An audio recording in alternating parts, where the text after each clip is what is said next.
crois que j'ai fait toutes les erreurs possibles, inimaginables dans l'immobilier. Mais celle-là, franchement, voilà. Je connaissais pas. Je connaissais rien. J'étais jeune. Je me suis dit, vas-y, faut que j'investisse, faut que j'investisse. J'étais à fond.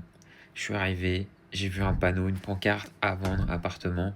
Je me suis dit, vas-y, je fonce. J'ai réussi à négocier très légèrement parce que je me suis dit, ouais, il me le faut. Cet appart, il était bien placé, il était propre, tout ça. Et le mec, bon vendeur, bon tchatcheur. Et il m'a dit, ouais, vas-y, bah, je te le garde, je te le réserve et tout. On se met d'accord sur le prix. On va voir mon notaire et puis on signe. Bah, je me dis, bah, bénef. Du coup, on va voir son notaire et on signe.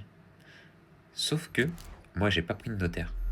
Donc, ça veut dire que là, aujourd'hui, quand j'ai revendu les appartements, enfin, l'appartement en question, vu que j'avais pas pris de notaire pour moi, il y avait quelques petites incohérences dans l'acte notarié.